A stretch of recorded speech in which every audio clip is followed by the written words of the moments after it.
பிராயச்சித்தம்னு ஒரு படங்க.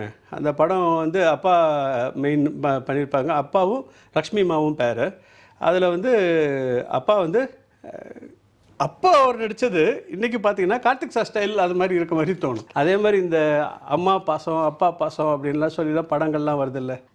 அது என்னை பொறுத்த வரைக்கும் அதெல்லாம் பொய்ன்னு தான் நான் சொல்வேன். லேட் நைட் ஷூட்டிங் முடிச்சுட்டு காரில் வந்துகிட்டே இருக்கோம். நானும் நாகேஷ் அங்கிளும் வந்துட்டு இருக்கும்போது அவர் நிறைய விஷயங்கள் அப்படியே ஒவ்வொன்றா அவருக்கு பொது அறிவு அப்படிங்கிறது ரொம்ப அதிகம். போகும்போது இல்லை என் கண்ணத்தை தடவிட்டு I am very happy my old friend has got a very good son அப்படின்னாரு.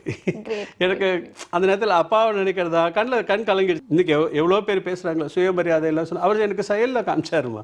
உட்காரு அப்படின்னாரு லொக்கேஷனில். நான் வந்து மரியாதை கொடுத்துட்டு இருக்கட்டும் அங்கு உட்காரு ப்ரொடக்ஷன் அப்படின்னு சேர் போடுங்க உட்கார்.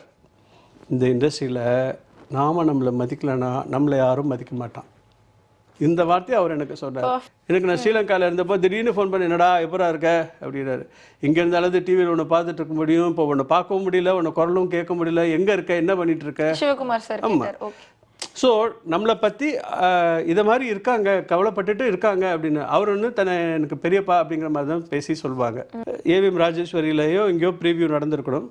அது பக்கத்தில் வா அப்படின்னு சொல்லிட்டு என்னை சின்ன பையனை நான் கைப்பிடிச்சு கூட்டிட்டு பண்ணி நிழல் நினைவுகள் அப்படின்னு சொல்லலாம். அதை வெள்ளிக்கிழமை விரதம் படத்தில் கடைசியில் அப்பா வந்து புதைக்குழியில் இறங்கி அப்படியே இதாகிடுவார் வில்லன் அதை படத்தில். அவர் இங்கே தானா அப்படின்னு சொல்லிட்டு அந்த பெரிய பள்ளம் வெட்டியிருக்காங்க, அது எல்லாத்தையும் பார்த்துட்டு இங்கே தானா ரெடி பண்ணுங்க என் பையன் அப்படின்னு சொன்ன மாதிரி ஞாபகம். எங்கள் அக்காவை சாப்பிடுன்னு சொல்கிறாரு, எங்கள் அக்காவுக்கு பிடிக்கல, பெரிய டைனிங் டேபிள் உட்காந்துருக்கோம், அதை அப்படியே கீழே கொட்டிட்டா.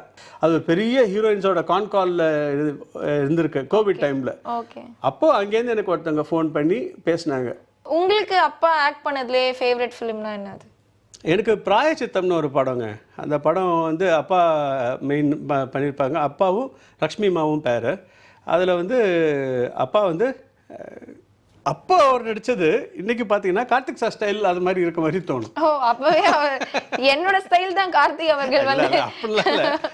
ஒவ்வொருத்தரும் இதில் யாருமே நடிப்பில் பொறுத்த வரைக்கும் இல்லை, யாருமே நான் அவருமா நடிக்கிறேன் இவருமா நடிக்கிறேங்கிற இந்த சீனை நான் எப்படி அப்ரோச் பண்ணுறேன் அப்படிங்கிறது என்னென்னா, இப்போ நான் வந்து இன்றைக்கி வந்து விஜய் ஸ்வேதா மாதிரி ஒரு கதாபாத்திரம் நடிக்கிறேன் அப்படின்னா, ஸோ விஜய் ஸ்வேதா என்ன பண்ணுவாங்க எப்படி பேசுவாங்க அப்படிங்கிறத நான் அதை மனசில் நானாக உருவாக்கி வச்சுட்டு அது மாதிரி நம்ம நடிக்க போகிறோம். விஜயசாரதிங்கிற ஒரு நடிகன் விஜய் ஸ்வேதாங்கிற ஒரு கதாபாத்திரத்தை பின்னாடிக்குள்ளே மைண்டுக்குள்ளேருந்து இயக்கிட்டு இருக்க மாதிரி தான் இருக்கும்.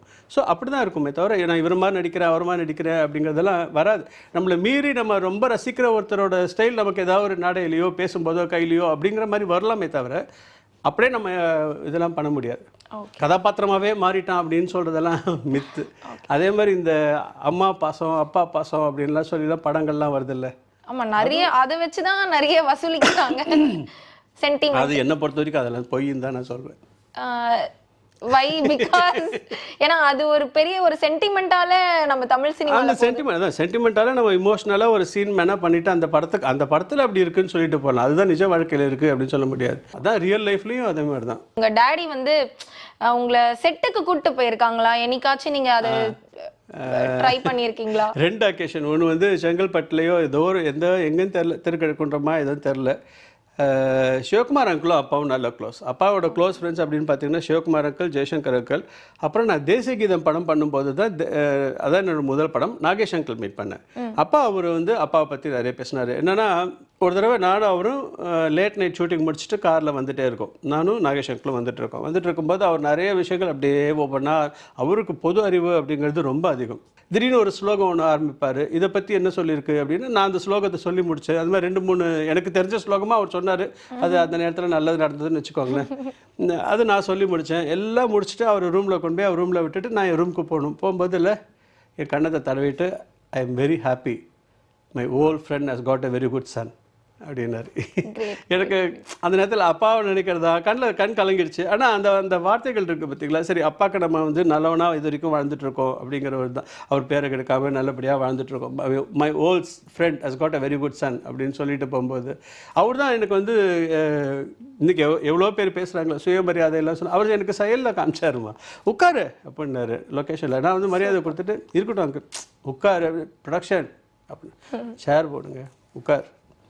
இந்த இண்டஸ்ட்ரியில் நாம் நம்மளை மதிக்கலைன்னா நம்மளை யாரும் மதிக்க மாட்டான். இந்த வார்த்தையை அவர் எனக்கு சொன்னார். பெர்ஃபெக்ட். அதுக்கப்புறம் ஓகே அப்படின்னு நினச்சிக்கிட்டேன் நான். ஒருத்தர் அவர் ஏன் சொல்கிறாரு அப்படின்னு பார்த்தீங்கன்னா, அப்பா மேலே இருக்க அன்புனால எனக்கு அந்த வார்த்தையை சொல்கிறார். எல்லாருக்கிட்டையும் அவர் சொல்வாரா அப்படின்னு எனக்கு தெரியாது. ஸோ இந்த மாதிரி ஒவ்வொரு விஷயங்களும் வந்து வந்து வந்து கேட்க கேட்க கேட்க இது வந்து என்னென்னா, நான் என்னோடய ஷூட்டிங் ஸ்பாட்டில் நான் அப்பா பற்றி பார்த்தது அப்படின்னு சொல்கிறேன். சிவகுமார் அங்கிளும் அப்பாவும் ரொம்ப க்ளோஸ் அப்படின்னு சொல்லிட்டு இருந்தால, அவங்க வந்து இன்றைக்கி எங்கள் அக்காவோட பையன் கல்யாணம் வரைக்கும் வந்திருக்காங்க.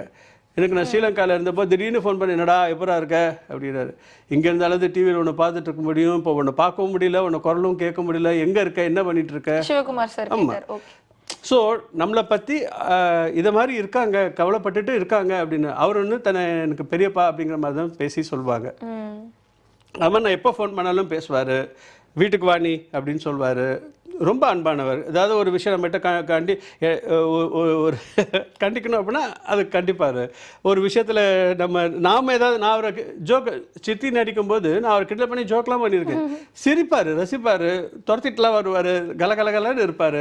என்னன்னு பார்த்தீங்கன்னா சசிகுமாரோட பையன் அங்கே தான் வந்து நிற்குது. அங்கே பேர் கனெக்ஷனும் அப்படிதான் இருக்கு பாருங்க, சிவகுமார் சசிகுமார். அப்போ சிசுபாலன்னு ஒரு படம் அப்பா நாரதரா நடிச்சிருந்தார். அதில் அந்த படத்துக்கு வந்து யார் லொக்கேஷனுக்கு முன்னாடி வராங்க அப்படிங்கிற ஒரு போட்டியாக என்னன்னு தெரியாது. அப்பாவோட இதில் நாங்கள் அங்கே போன ஞாபகம் இருக்குது.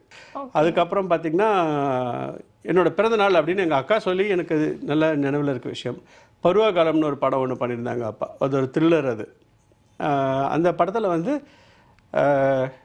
ப்ரிவ்யூ ஏவிஎம் ராஜேஸ்வரியில் நடந்து, இப்போ நான் வந்து ஷூட்டிங்லாம் போனதுக்கப்புறம் இது இங்கே தான் நடந்திருக்கணும், இது அங்கே தான் நடந்திருக்கணும் அப்படிங்கிற மாதிரி நான் பார்த்துக்கிறேன். ஏவிஎம் ராஜேஸ்வரியிலையோ எங்கேயோ ப்ரிவ்யூ நடந்திருக்கணும். அது பக்கத்தில் வா அப்படின்னு சொல்லிட்டு என்னை சின்ன பையனை நான் கைப்பிடிச்சு கூட்டிகிட்டு பண்ணி நிழல் நினைவுகள் அப்படின்னு சொல்லலாம். அதை அதை மாதிரி கூட்டிகிட்டு போயிட்டு என் பையன் அப்படின்னு வெள்ளிக்கிழமை விரதம் படத்தில் கடைசியில் அப்பா வந்து புதைக்குழியில் இறங்கி அப்படியே வில்லன் அந்த படத்தில் அவர். அப்போ வந்து இந்த பாம்பு துரத்திட்டே வந்து அவர் புதைக்குழியில் தள்ளி விட்டுடும், அந்த மாதிரி ஆகிடும். இங்கே தானா அப்படின்னு சொல்லிட்டு அந்த பெரிய பள்ளம் வெட்டியிருக்காங்க, அது எல்லாத்தையும் பார்த்துட்டு இங்கே தானா ரெடி பண்ணுங்க என் பையன் அப்படின்னு சொன்ன மாதிரி ஞாபகம். உங்களுக்கு இன்னும் அந்த மெமரி அதான் நிழல் நினைவுகள் அப்படின்னு சொல்கிறேன்னு. ஸோ என்ன இந்த ரெண்டு தான் எனக்கு ஞாபகம் இருக்குது. இது எனக்கு எங்கள் அக்கா கிட்ட ஏதாவது இது மாதிரி நடந்ததுன்னா அது இல்லடா அப்படா ஏதாவது பேசும்போது சொல்லுவோம். ஏன்னா அவங்க இன்னும் கொஞ்சம் பெரியவங்களா இருந்ததுனால. ரொம்ப பெரியவங்க இல்லை, அவங்களும் என்ன மாதிரி தாங்கப்பா, 5.5 வயசு 1.5 வயசு பெரியவங்க, அவ்வளோதான் அந்த நேரத்தில். ஸோ அதுக்குள்ளார நடந்த அதாவது நினைவுகளோட ஆரம்ப சுவடுகளில் 1 2 3 அப்படின்னு இப்படி இருக்கும். ஒரு தடவை பார்த்திங்கன்னா நான் வந்து பெருசாக படித்தேனான்லாம் தெரில, ஆனால் கடைசியில் towards my UG and PG முடிக்கும்போது I was a very good student. நான் ஐ ஹேட் பிஜிலாம் வந்து நல்லாவே முடித்தேன் நான் எம்எஸ்சி பண்ணும்போது. அப்போது பார்த்திங்கன்னா ஒரு வீட்டில் அம்மாவும் அப்பாவும் உட்காந்து பேசிகிட்டு இருந்திருக்காங்க, நானும் அக்காவும் வரோம், அது மாதிரி ஏதோ ஞாபகம்னு இருக்குது. இது மாதிரி நினைவுகள் தான் இருக்குது. ஒரு தடவை தேங்காய் எண்ணெயில் உப்புமா பண்ணிட்டாரு. அம்மா வந்து ஹாஸ்பிட்டலில் இருந்தாங்க. ஆமாம், நல்லா சமைப்பாராம். ஒருவேளை ஒரு கேரளா ஷூட்டுக்கு போயிருப்பாரு, அப்போ அப்படியே கத்துக்கிட்டு நல்லதுதானா. எங்க அக்காவை சாப்பிடுன்னு சொல்றாரு, எங்க அக்காவுக்கு பிடிக்கல, பெரிய டைனிங் டேபிள் உட்காந்துருக்கோம், அதை அப்படியே கீழே கொட்டிட்டா. அதுக்கு திட்டு வாங்கினா அச்சாரான்னு தெரியல. எப்படி அப்பா வந்து ஜாலி டைப்பா இல்ல ஸ்ட்ரிக்ட் டைப்பா? அது இல்லம்மா, ஜாலியா தான் இருந்திருப்பாருன்னு நினைக்கிறேன். ஃபன் கேரக்டர் தான், ஜாலியாக தான் இருந்திருப்பாருன்னு நினைக்கிறேன். என்னென்னா ரீசெண்டாக நேஷனல் ஸ்ரீலங்காவில் இருக்கும்போது எல்லா ஹீரோயின்ஸும் இந்த 70s அந்த பீரியட் 60s 70s அந்த பீரியடில் இருந்த ஹீரோயின்ஸ் எல்லாருமே ஒன்றா பேசிகிட்டு இருந்தாங்களாம். அப்போ யாரோ வந்து சசிகுமாரோட பையன் எப்படி இருக்கா அப்படின்னு சொல்லி கேட்டபோது என்னை பற்றி பேசியிருக்காங்க. அது ஒரு பெரிய ஹீரோயின்ஸோட கான்காலில் இருந்திருக்கு கோவிட் டைமில். அப்போது அங்கேருந்து எனக்கு ஒருத்தவங்க ஃபோன் பண்ணி பேசினாங்க. பேசி எப்படிப்பா இருக்க, இன்றைக்கி தான் பேசணும், எப்படி இருக்க, இது மாதிரி சொல்லணும் அப்படிலாம் சொன்னதுக்கப்புறம் ஆமாம் நல்லா இருக்கேன், இங்கே இருக்குமா அப்படிலாம் சொன்னேன்னா ஓகே விஜயாம்மா கேட்டாங்க, அவங்க கேட்டாங்க அப்படின்னு. அது சந்தோஷமாக இருந்தது. அப்பா பற்றி நினச்சி. பிரமிளாம்மா வந்து அங்கே இப்போ இதில் இருக்காங்க, யூஎஸில் இருக்காங்க, அவங்க விசாரித்தாங்க. அப்பா நடிச்சிருக்காங்க, நிர்மலாம்மா அவங்க சூரிய அரங்கேற்றம் படத்தில் வந்து பிரமிளாம்மா கூட நடிச்சிருக்காங்க. அப்புறம் வந்து வெடிராடை நிர்மலா அவங்க கூட வந்து அவள் படத்தில் கதாநாயகன் கதாநாயகி 2 பேரும். இந்த மாதிரி அவங்களாம் வந்து அப்பா மேலே ஒரு இதாக இருந்திருக்காங்க. ஸோ அதனால் சந்தோஷம் தான் அது.